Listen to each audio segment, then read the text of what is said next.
말씀이 조금 긴데요. 제가 다시 한번 말씀 읽도록 하겠습니다. 내용 잘 파악해 주시면 감사하겠습니다.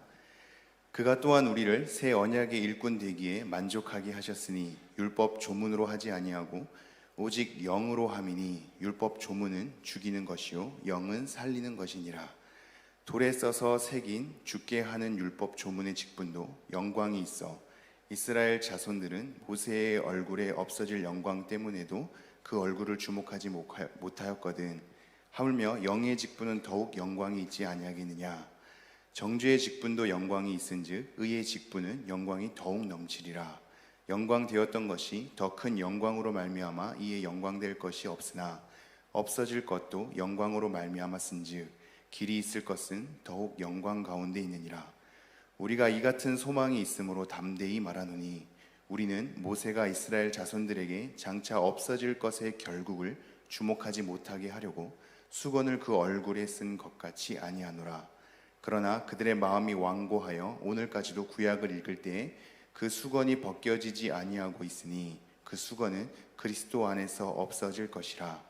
오늘까지 모세의 글을 읽을 때에 수건이 그 마음을 덮었도다.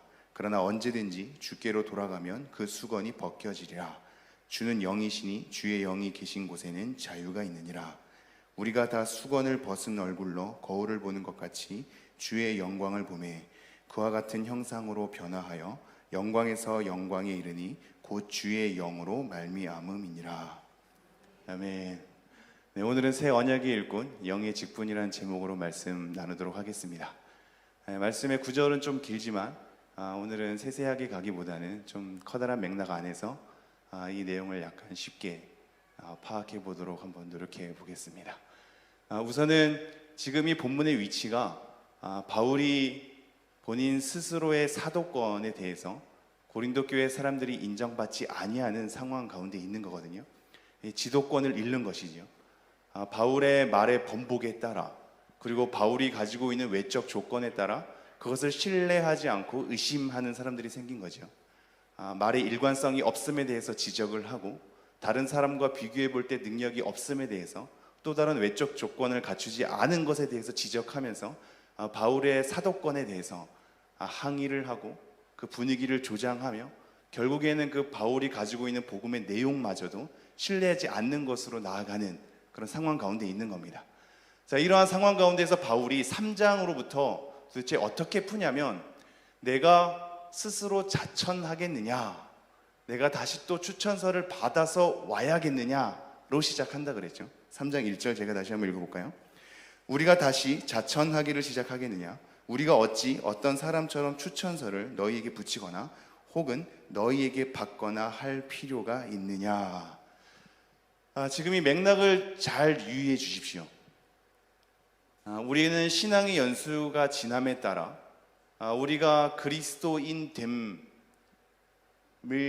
받은 바, 내가 하나님 앞에 복음을 전하는 자로 선 바, 자녀됨을 가진 바를 내가 얼마나 노력했느냐에 따라, 내가 얼마나 헌신했느냐에 따라, 내가 어떠한 직분 속에 있느냐에 따라, 어떠한 위치와 명분을 가지냐에 따라 자기가 누린 것과 자기가 열심을 가한 것과 소유한 것에 따라 확인하려는 그러한 습성을 우리가 버려야 한다고 얘기했습니다.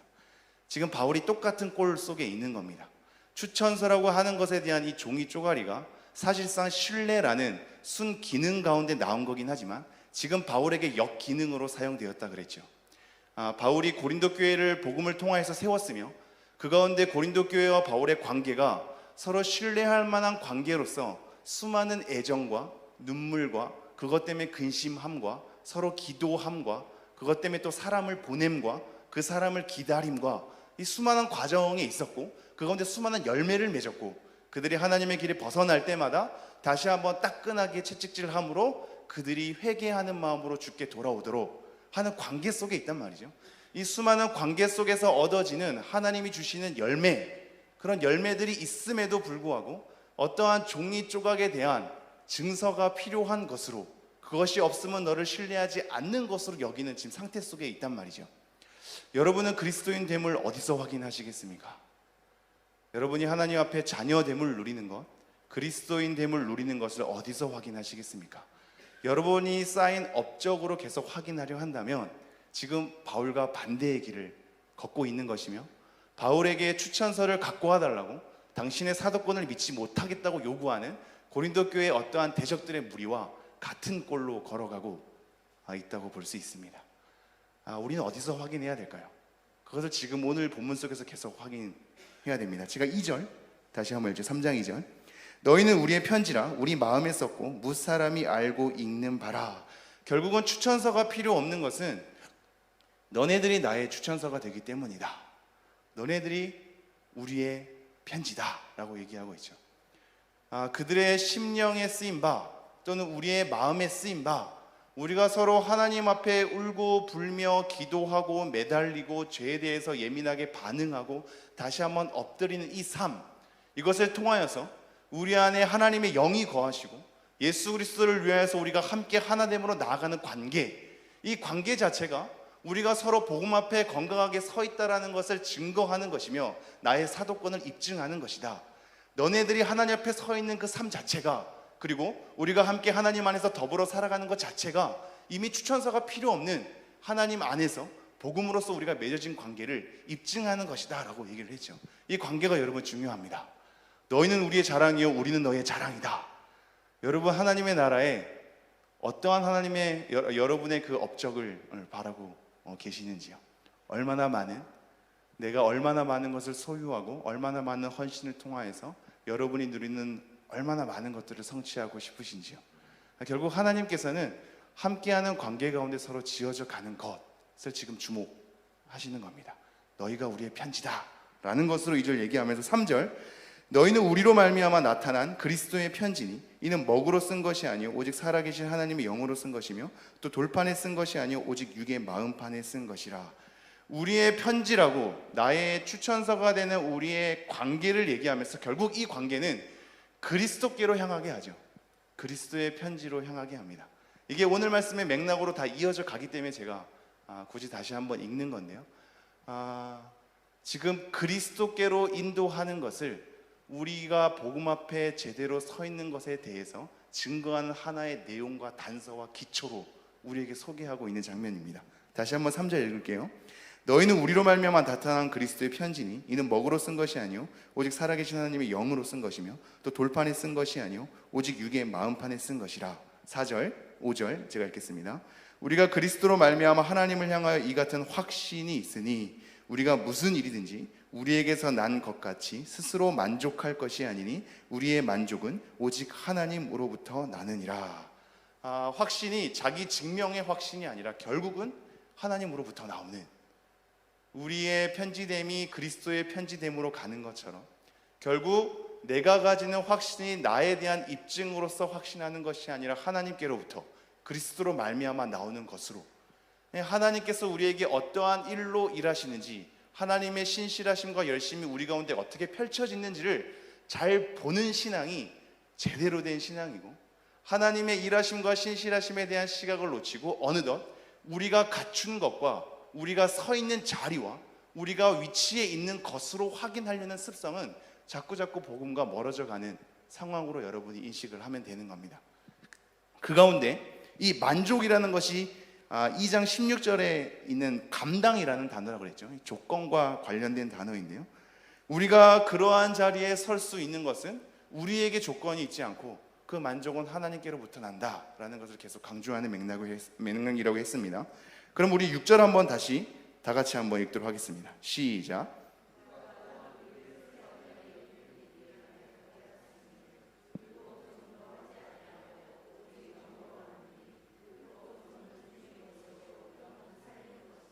네, 제가 다시 한번 읽죠. 그가 또한 우리를 새 언약의 일꾼 되기에 만족하게 하셨으니 율법 조문으로 하지 아니하고 오직 영으로 함이니 율법 조문은 죽이는 것이요 영은 살리는 것이니라. 우리가 지금 이 말씀을 좀 큰 틀에서 한번 확인을 하고 들어오도록 하죠. 지금 이 말씀이 중요한 이유는 이 말씀의 흐름이 사실상 율법의 직분과 영의 직분, 그리고 모세와 그리스도를 대조하면서 이 긴 구절이 우리에게 흘러져 오고 있거든요. 율법의 직분과 영의 직분, 그리고 모세와 그리스도를 대조하는 식입니다. 이 말씀을 그냥 복음과 율법에 대한 관계 속에서 풀어내면 많은 또 은혜가 있겠지요. 근데 지금 이게 바울이 자기의 사도권에 대한 어떤 해명을 하기 위해서 끌어온 것이거든요. 왜 사도권에 대해서 말하기 위하여 율법과 복음의 관계, 모세와 그리스도의 관계에 대한 대조 속에서 이것을 풀어내고 있을까요? 그것은 결국 지금 바울은 자기에 대한 사도권의 증명을 자기 자체만으로 규정하고 있지 않기 때문입니다. 모든 복음을 맡은 자에 대한 해명이며, 그것은 결국 바울이 전하는 바에 대한 복음의 내용과 관계가 있기 때문입니다. 이것은 너무 중요한데요. 어떠한 자가 사도권이 있느냐 없느냐에 대한 판단은 결국 그 사람이 전한 바에 대한 복음의 내용으로 거슬러 올라가며, 그 복음에 대한 내용에 대한 신뢰성이 상실되므로 하나님의 말씀을 받지 못하는 관계 속에 있는 거죠. 바울은 지금 자기 잘 살겠다고, 내가 사도니까 내 말 좀 들으라고, 자기의 위치를 확보하기 위해서 사도권에 대한 해명을 하는 것이 아니라, 자기 사도권을 지키는 것은 똑같은 복음을 전하는 자들에 대한 사도 전체를 지키는 것이며, 그것은 결국 사도들이 전하는 바에 대한 복음의 내용을 지키는 것이며, 그것은 또한 결국 복음의 내용이 있는 그리스도가 이룬 하나님의 사역에 대해서 지키는 것과 연관이 되어 있기 때문입니다. 이것이 굉장히 중요합니다. 여러분 이미 다 아시죠? 우리가 복음으로부터 시작했다가 율법으로 마치게 되는 경우가 많음을 여러분이 잘 아실 겁니다.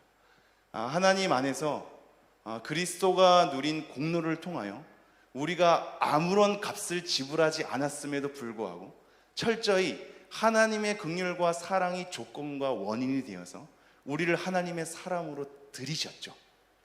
자녀됨에 대한 어떠한 조건도 우리가 제시할 수 없었으며, 하나님의 사람으로 칭하시는 어떠한 원인도 우리에게서 나오지 않았습니다. 우리 안에선 어떠한 선한 것도 열매 맺을 수가 없죠. 우리는 늘 그것을 마주하게 되죠. 그래서 하나님의 긍휼과 자비로 하나님의 선택과 계획 가운데 우리가 하나님의 자녀됨으로 받아들여지고 하나님의 사람으로 인정되는 관계 속에 하나님께서 끝까지 붙들고 가 계시죠. 하지만 이런 붙들고 가 계시는 이 과정 가운데 우리는 말씀을 마주하게 되고, 그 말씀 앞에 우리가 제대로 반응해야 된다는 책임 가운데 우리는 여전히 그 굴레 속에서 다시 한번 고뇌하다가 율법으로 회귀하게 되는 경우가 굉장히 다분하다 이겁니다.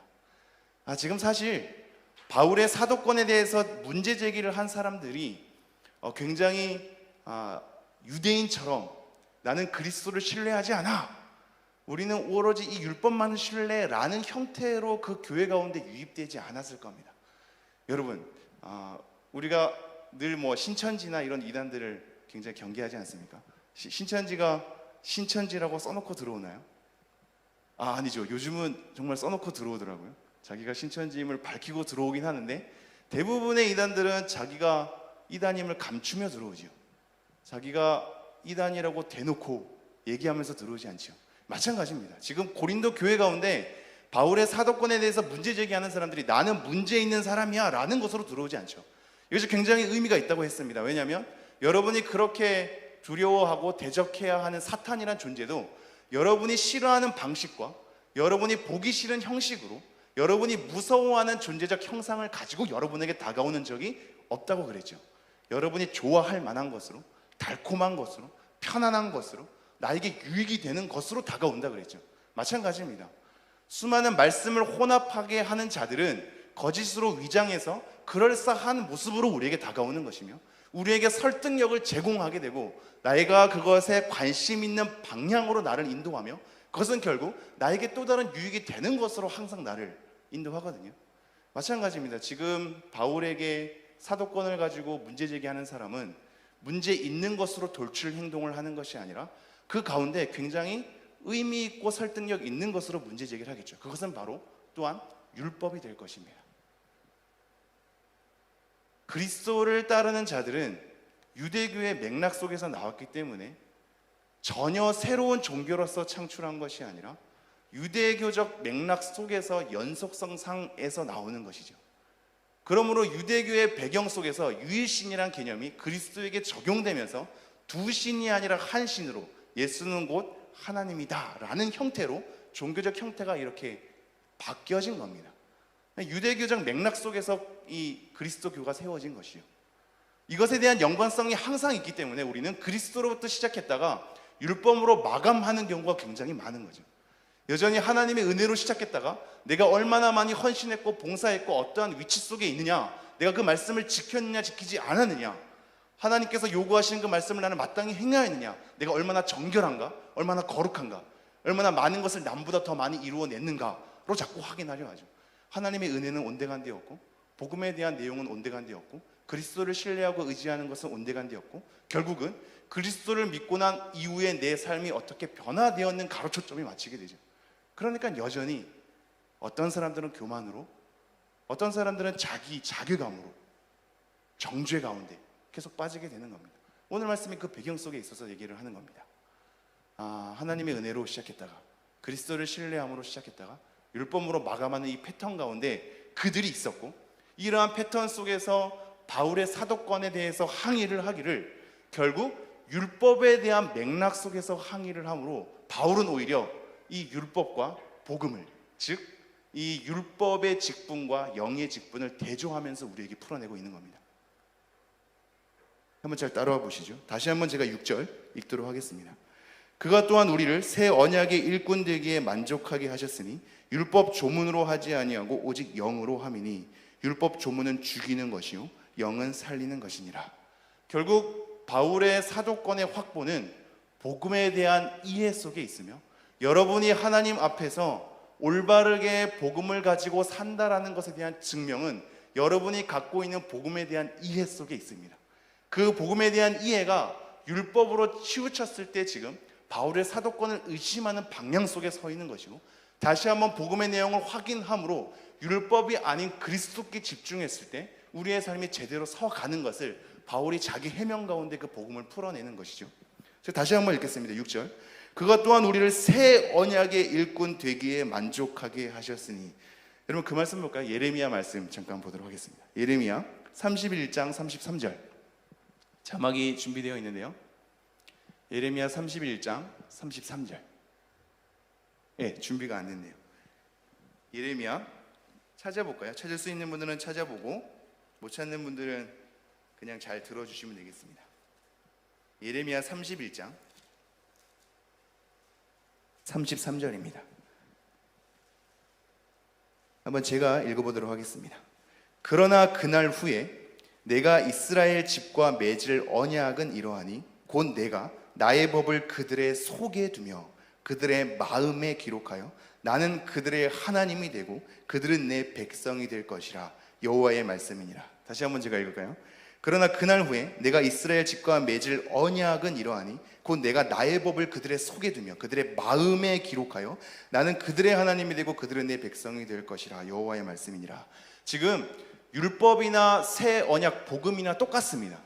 이 복음의 내용은 똑같은 건, 율법의 내용은 똑같은 건 하나님은 우리의 하나님이 되신다는 것과 우리는 하나님의 백성이 된다는 거죠.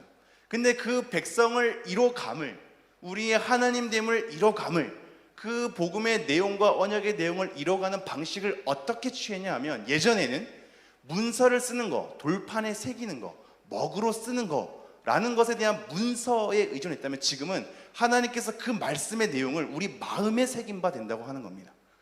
새 언약, 예수 그리스도로부터 우리가 새 언약적 관계를 맺게 되는 것은 결국 이제는 외부에 있는 문서 쪼가리가 아니라 우리의 마음 가운데 예수 그리스도로 하여금 그 말씀이 우리의 마음에 새겨진다라는 것으로 우리에게 얘기하고 있는 거죠. 이게 여러분 굉장히 의미가 있습니다. 다시 한번 본문 말씀 들어갈까요? 고린도서 3장 6절. 그가 또한 우리를 새 언약의 일꾼 되기에 만족하게 하셨으니. 바울이 이거부터 먼저 선전포고하는 겁니다. 나는 지금 너네들이 율법의 패턴으로 얘기하는 옛 언약의 일꾼으로 서 있는 게 아니다. 옛 언약의 일꾼으로 자꾸 나를 판단하니 나에 대한 사도권이 의심이 되는 것 같은데 그거 절대 아니야. 나는 새 언약의 일꾼됨에 있어 라는 거죠. 새 언약은 뭐라 그랬죠? 하나님의 말씀은 우리 마음, 신비에 새기는 겁니다. 외부에 있는 문서 쪼가리로 나를 옭아매는 것이 아니라 내 안에 하나님의 말씀이 새겨지는 것을 통해서 내가 하나님을 찾게 되는 것이죠. 이것이 너무나 중요한 차이거든요. 다시 한번 6절. 그가 또한 우리를 새 언약의 일꾼 되기에 만족하게 하셨으니. 이게 아까 조건이라 그랬죠. 감당하는 것. 내가 하나님 앞에 이러한 일을 감당할 수 있게 되는 것은 결국 하나님께서 새 언약의 일꾼으로 삼았기 때문이다 라고 얘기하면서 율법 조문으로 하지 아니하고 오직 영으로 함이니입니다. 여기서 율법 조문이 의미 있는 단어인데요, 원래 율법이라는 단어는 노모스라는 단어를 쓰거든요. 근데 지금 여기의 율법 조문이라는 단어는 이게 그림마라는 단어를 씁니다. 이건 뭐냐고 하면 앞에 편지, 추천서에 대한 겁니다. 의도적으로 얘기하고 있는 거죠. 추천서를 요구한 그들에 대한 배경은 뭐냐면 결국 율법의 패턴 속에 있는데 어떠한 외부 속에서 우리를 사로잡게 하는 권위가 실려 있는 문서로 우리를 한번 보는 겁니다. 이게 율법의 패턴은. 근데 지금 바울은 그것으로 하지 않는다 그러죠. 그러한 편지, 추천서로 요구하는 외부적 문서로 나를 올가매는 것이 아니라 그러죠. 율법 조문으로 하지 아니고 오직 영으로 한다고 얘기합니다. 외부에 있는 율법, 이 편지로 쓰는 이 글자가 아니라 하나님의 영으로 새 언약의 일꾼이 된다고 얘기를 하고 있는 거죠. 내 마음속에 하나님의 말씀을 새기기 때문입니다. 이게 또 다른 측면에서 이렇게 볼까요? 로마서 말씀 보겠습니다. 로마서 1장 16절. 자막이 준비 안 됐을 겁니다. 제가 한번 읽어드리죠. 로마서 1장 16절. 내가 복음을 부끄러워하지 아니하노니 이 복음은 모든 믿는 자에게 구원을 주시는 하나님의 능력이 됨이라. 먼저는 유대인에게요 그리고 헬라인에게로다. 자, 내가 복음을 부끄러워하지 아니하노니 이 복음은 모든 어떤 자에게요? 믿는 자에게 구원을 주시는 하나님의 능력이 됨이라. 왜 바울이 부끄러워하지 않는다는 표현을 쓰냐면요, 복음에 대한 내용 자체가 어떠한 부끄러운 요소가 있기 때문인 겁니다. 부끄러운 요소가 있기 때문에 나는 부끄러워하지 않는다라는 것에 대한 강조점이 더 띄는 거죠. 왜 부끄러운 요소가 있을까요? 다른 사람들이 구원으로 가져다 주는 신의 능력을 확인하는 것은 내 문제에 대한 당장의 해결이기 때문입니다. 내가 어떠한 삶의 변화가 있느냐, 어떠한 삶이 다르게 되었느냐, 어떠한 어려움 속에 내가 구출되었느냐, 어떠한 변화가 일어났느냐로 확인하려니 복음을 선언하고 믿음으로 받아들이다는 이 내용이 굉장히 웃긴 거죠. 아무것도 아닌 것처럼 느껴지는 거죠. 그러니까 멸망하는 자에게는 그것이 미련한 것으로 비춰지는 겁니다. 지혜로운 자에게는 구원의 능력이 되는 거죠. 근데 이 믿는 자라는 표현이 의미가 있는데요, 여러분, 하나님께서 그 사람에게 구원의 능력을 베푸시는 하나님의 이 방식이 어떠한 것을 취했냐면 믿는 걸로 취했습니다. 그에게 하나님의 능력을 가시적으로 보여줘서 내가 이러한 능력이 있으니 너에게 유익이 될 거야, 나를 따라오면 너희가 굉장히 많은 유익을 얻게 되고 삶의 변화를 얻게 되고 문제에서 건져냄을 받을 거야 라는 이방 종교식으로 하나님께서 우리를 끌어당기는 것이 아니라 복음에 대한 내용을 선언하고 이 내용을 믿는 방식을 취하게 되죠. 왜 믿는 방식을 취하게 될까요? 결국 하나님과의 인격적 관계 속에 들어오게 하기 때문입니다. 우리가 나중에 결과될 것에 대한 내용을 가지고 하나님을 이용하는 것이 아니라 그 내용 자체를 통하여서 하나님과 관계하는 것이죠. 인격적 관계를 통하여서 하나님을 신뢰하게 되고 하나님이 어떠한 분인지를 알게 되는 것이 바로 믿음이며, 그 믿음을 통하여서 하나님의 구원의 능력을 베풀어 주신다고 우리에게 얘기하고 있습니다. 그러므로 새 언약은 너무나 중요하죠. 우리의 마음 가운데 하나님의 말씀을 새기는 것을 통하여서 우리가 진정으로 하나님을 알게 되고 하나님과 교제하게 되고 그 가운데 인격적 교제를 통해서 하나님이 어떠한 분이며 어떤 사역을 이루어내실지를 우리가 신뢰하게 되고 의지하는 방식을 취하기 때문입니다. 다시 한번 말씀 돌아갈까요? 3장 6절. 그가 또한 우리를 새 언약의 일꾼 되기에 만족하게 하셨으니 율법 조문으로 하지 아니하고 오직 영으로 함이니 율법 조문은 죽이는 것이요 영은 살리는 것이니라. 이거는 율법 자체를 지금 바울이 비판하고 있는 것은 아닙니다. 율법 자체는 당연히 선하죠. 율법을 하나님께서 주셨으니까요. 하나님이 모세를 통해서 그 율법을 전달했을 때 그것이 하자가 있는 것으로 모세에게 주어지지 않죠. 그러나 왜 지금 율법 조문은 죽이는 것이라고 얘기하고 있죠? 하나님의 말씀을 지킬 능력이 없는 자들에게 외부적인 문서로서 그들이 그 문서에 대한 내용을 가지고 씨름하면서 성취할 수 있는 방식을 취하기 때문에 우리에게 어떠한 능력도 없는 우리는 그 말씀을 마주함 앞에서 늘 죄만 발견하게 되고, 결국 이 율법의 기능은 죄를 깨닫게 하는 것으로 우리를 인도하게 되며 죄를 깨달은 만큼 우리의 죄책은 더 무거운 것으로 인도하게 되니 결국 그 율법에 대한 결과가 우리를 죽이는 것으로 끌고 가고 있다는 것을 얘기하고 있는 겁니다. 결국 우리 안에서 일어나는 것이 아니라 밖에서 우리를 독려매는 방식으로 우리 안에 어떠한 능력도 제공된 바가 없이 밖에서 우리를 올가매는 것으로는 우리는 어떠한 생명도 만들어낼 수 없다라는 것을 주목하게 하는 거죠. 그래서 율법을 죽이는 것이라고 얘기하는 겁니다. 하지만 영은 살리는 것이라고 얘기하죠. 왜 영은 살리는 것이죠? 그리스도를 통하여서 우리 안에 부어진 성령이 우리 안에서 율법을 새기는 방식을 취하기 때문입니다. 내 안에 아무런 능력이 없는 것이 외부적 말씀을 통하여서 나를 올가매는 방식을 취했기 때문에 사망으로 갔다면, 이제 그리스도를 통하여서 내 안에 부어진 성령으로 말미암아 내 안에 말씀이 새기는 방식으로 믿음, 그리스도를 알게 되고 신뢰하는 방식을 취함으로 내가 자원함으로 하나님을 찾게 되는 방식으로 펼쳐지기 때문에 우리 영은 우리를 살리는 것이라고 얘기하고 있죠. 조금 어렵게 풀어졌는데요. 이렇게 얘기할 수 있을 겁니다. 여전히 우리가 신앙의 연수가 길어졌음에도 불구하고 무엇을 했느냐 안 했느냐, 내가 이것을 지켰느냐 안 지켰느냐, 내가 이것을 이루어냈느냐 안 이루어냈느냐 라는 것으로 어떠한 해방감을 누리거나 아니면 내 스스로의 억눌림 속에 있다면, 여러분, 그것은 율법의 패턴입니다. 그것은 여러분을 자유하게 할 수 없습니다. 여러분을 벗어나게 할 수 없으며 여러분이 하나님 앞에 제대로 서게 할 수 있는 어떠한 근거도 마련될 수 없습니다. 우리 안에서 역사하시는 하나님의 영으로 말미암아 내 안에 하나님의 영으로 그 말씀 가운데 씨름하면서 내가 가진 자원함으로 하는 것이 지금 하나님께서 우리에게 원래 요구한 믿음의 패턴인 겁니다. 억지로, 힘들어서, 힘겹게 내가 해야 되므로 죄책감을 벗어나고 싶어서 겨우겨우 그렇게 하는 것이 아니라, 이제는 그리스도를 통하여서 자유함을 얻은 우리가 너가 자원하는 마음으로 하나님께 나오는 관계로 누리게 하는 것이 믿음의 관계로서 우리에게 주어지고 있는 것이죠. 다시 한번 6절 읽겠습니다. 그가 또한 우리를 새 언약의 일꾼되게 만족하게 하셨으니 율법 조문으로 하지 아니하고 오직 영으로 함이니 율법 조문은 죽이는 것이요 영은 살리는 것이니라. 7절 읽겠습니다. 돌에 써서 새긴 죽게 하는 율법 조문의 직분도 영광이 있어 이스라엘 자손들은 모세의 얼굴에 없어질 영광 때문에도 그 얼굴을 주목하지 못하였거든. 이 부분은 쉽게 넘어가죠. 지금 돌에 써서 새긴 죽게 하는 율법 조문의 직분도 영광이 있다고 얘기합니다. 율법의 조문의 직분도 영광이 있어 이스라엘 자손들은 모세의 얼굴에 없어질 영광 때문에도 그 얼굴을 주목하지 못하였거든. 자, 이 말씀은 출애굽기 34장 말씀에 있는데요.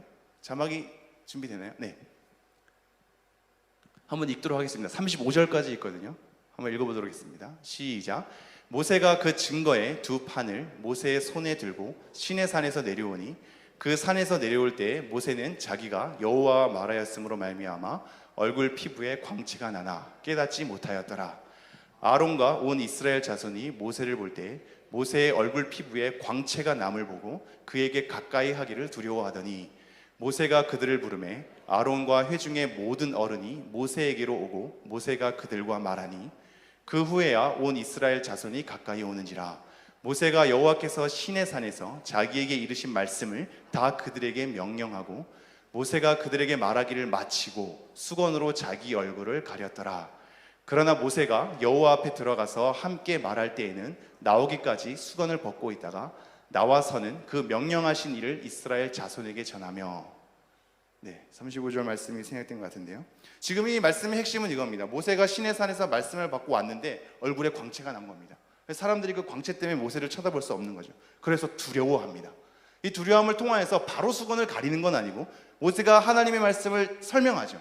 전하고 난 다음에 수건을 가리고 그 영광에 대한 가림 속에서 나중에 하나님께 갈 때는 수건을 다시 벗고 다시 와서 하나님의 말씀을 설명하고 난 다음에는 다시 수건을 가리게 되죠.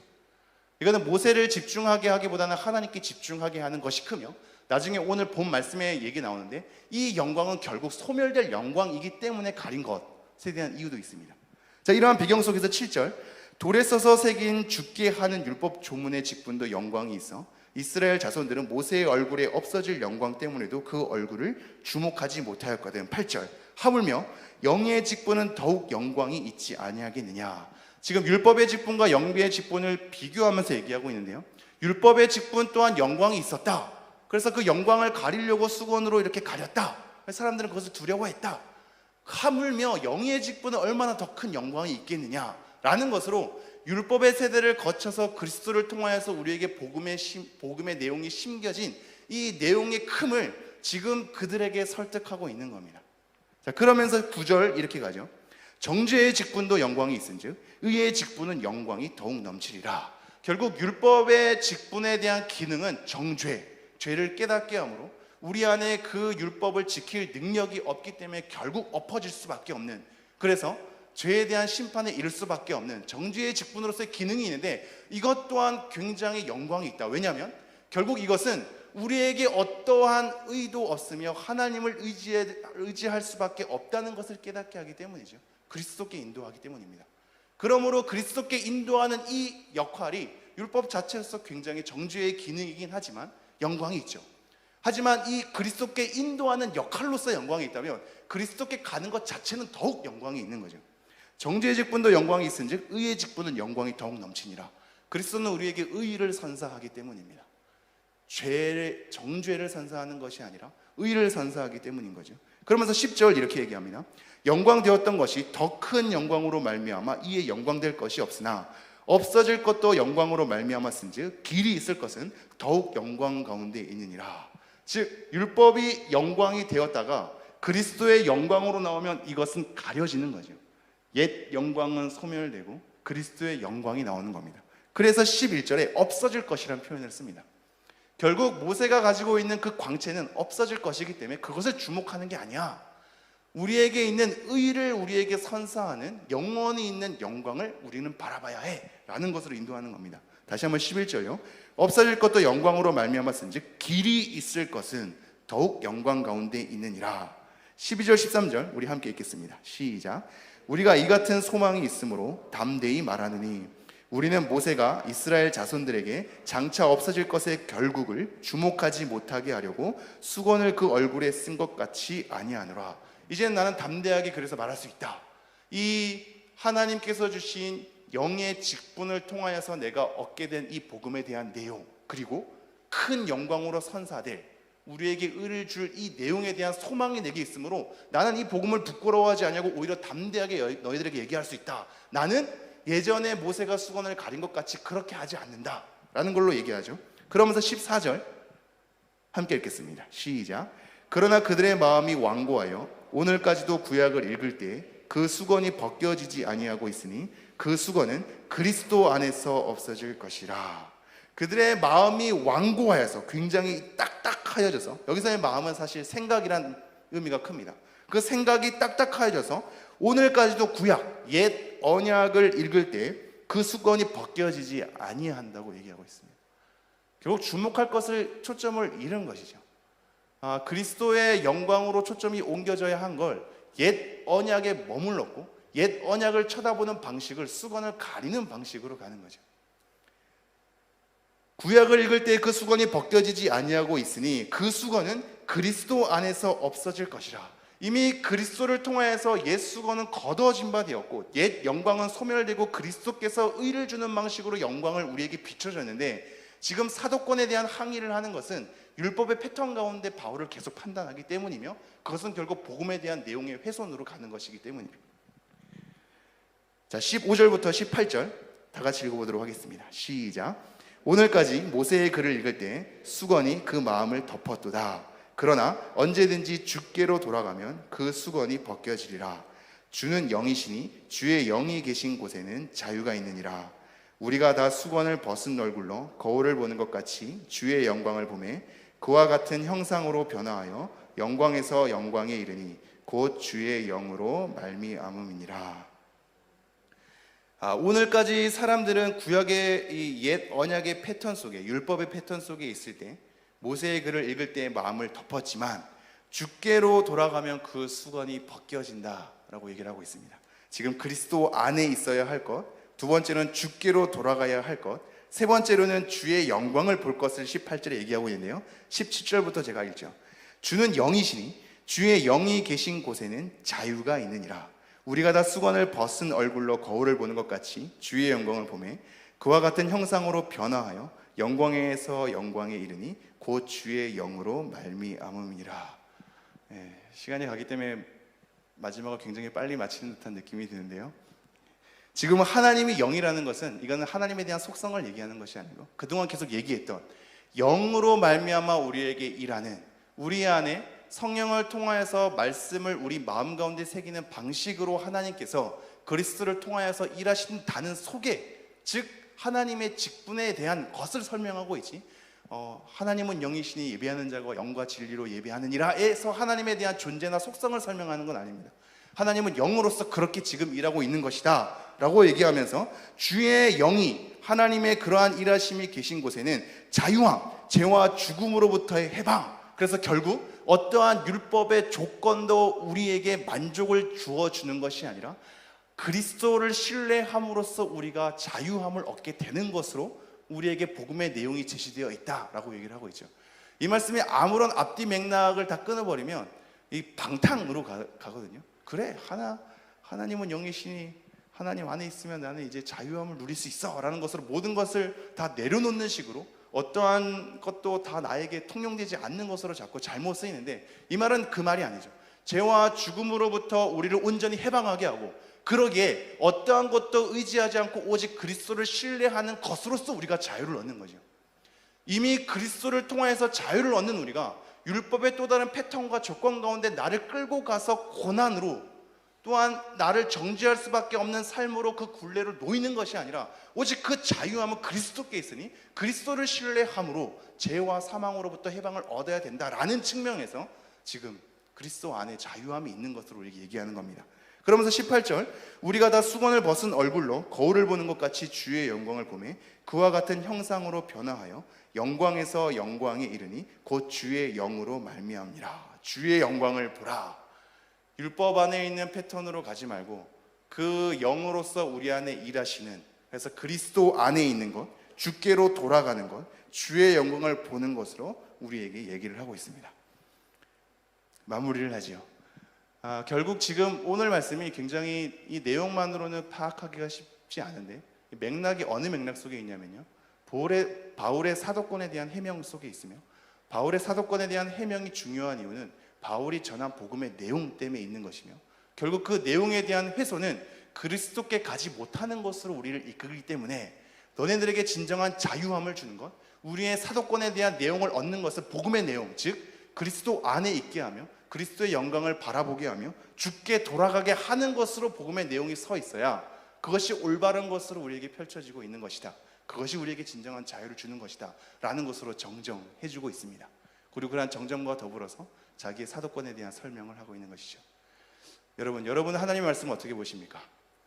하나님의 말씀이 지금 율법의 조문으로 한다면 우리에게 어떠한 영향력도 없겠죠. 이 말씀을 이렇게 해석해서는 안 되겠습니다. 결국 이 성경이 이렇게 써있는 이 성경에 대한 내용은 우리에게 어떠한 것도 우리를 움직일 수 없어. 이 말씀이 우리에게 뭔가 감동으로, 우리의 그날 말씀에 맞는 것으로, 이것이 나에게 하는 말씀이야 라는 것으로 작용해야만 하나님의 말씀이 되는 거야 라고 한다면 여러분은 지금 잘못된 선택을 하고 계시는 겁니다. 하나님의 말씀은 하나님의 말씀으로 그 자체로 완벽하죠. 여러분의 안에 어떠한 감동이나 어떠한 깨달음이나 내 오늘의 삶에 굉장히 들어맞는 것으로 작용해야만 하나님의 말씀이 되는 건 아닙니다. 이렇게 된다면 하나님의 말씀은 그 자체로 하나님의 말씀인데 나의 어떠함에 따라, 내 삶의 어떠함에 따라, 내 환경의 어떠함에 따라 그 상황에 딱 들어맞아야지만 나에게 하는 말씀이야 라는 것으로 해석되게 되죠. 그래서 전형적인 자유주의자들의 흐름입니다. 하나님의 말씀 하나님 자체로 있으나 지금 뭘 얘기하냐면 율법의 조문으로 하지 않는다는 것은 결국 이 하나님의 말씀이 성령과 더불어서 우리 가운데, 우리 마음속에 신비로 새겨져야 하는 이 과정 가운데 있어야 되는 것이다 라는 것을 우리에게 얘기하고 있습니다.